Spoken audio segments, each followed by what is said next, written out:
નમસ્કાર, હું છું આપની એન્કર સ્વીટી દેસાઈ અને તમે જોઈ રહ્યા છો એસપીપી ભારત ન્યૂઝ। નવસારી જિલ્લાના બિલીમોરા શહેરના રાવલનગર વિસ્તારમાં છેલ્લા 3 વર્ષથી વૈદિક પદ્ધતિ મુજબ હોળી પ્રગટાવવાની અનોખી અને પ્રેરણાદાયી પરંપરા જળવાઈ રહી છે। આ વર્ષે પણ ધાર્મિક આસ્થા અને પર્યાવરણ જાગૃતિને એકસાથે જોડતી વૈદિક હોળીનું ભવ્ય આયોજન કરવામાં આવ્યું છે। હિન્દુ ધાર્મિક માન્યતાઓ અનુસાર હોળી દહન અધર્મ પર ધર્મની જીતનું પ્રતીક છે। પ્રહલાદની અડગ ભક્તિ અને હોલિકાના દહનની ગાથા આપણને સત્ય, શ્રદ્ધા અને સદાચારનો સંદેશ આપે છે। હોળી પ્રગટાવતી વખતે ભક્તો પોતાના જીવનમાંથી નકારાત્મકતા, દ્વેષ અને અહંકારનો ત્યાગ કરી શુભતાનો સંકલ્પ લે છે।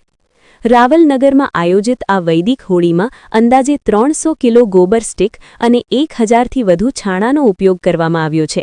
સાથે ગાયનું શુદ્ધ ઘી અને ઔષધીય જડીબુટ્ટીઓ અર્પણ કરીને વૈદિક મંત્રોચ્ચાર સાથે હોળી પ્રગટાવવામાં આવશે।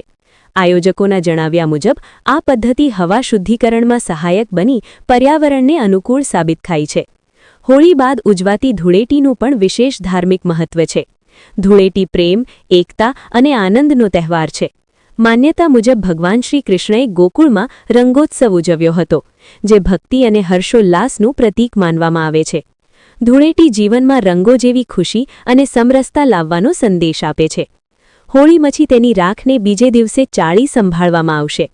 આ પવિત્ર રાખ સોસાયટીના વૃક્ષો અને છોડ પર છંટકાવ કરવામાં આવશે। ઉપરાંત જરૂરિયાતમંદ લોકોને અનાજ સંગ્રહ અને પરંપરાગત ઉપયોગ માટે પણ આપવામાં આવશે।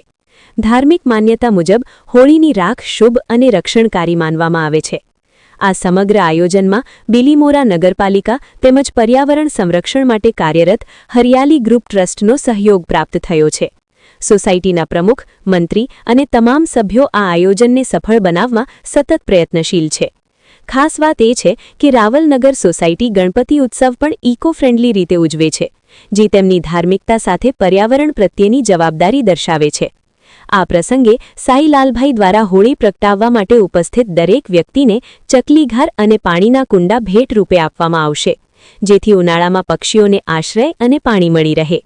આ રીતે બિલીમોરાના રાવલનગરની વૈદિક હોળી માત્ર એક તહેવાર નહીં, પરંતુ આધ્યાત્મિક શ્રદ્ધા, સામાજિક એકતા અને પર્યાવરણ પ્રત્યેની પ્રતિબદ્ધતાનો જીવંત સંદેશ બની રહી છે। મોરલી ગણદેવીથી વરિષ્ઠ પત્રકાર ચેતન પટેલના હોળીના વિશેષ રિપોર્ટ સાથે હું સ્વીટી દેસાઈ, એસપીપી ભારત ન્યૂઝ।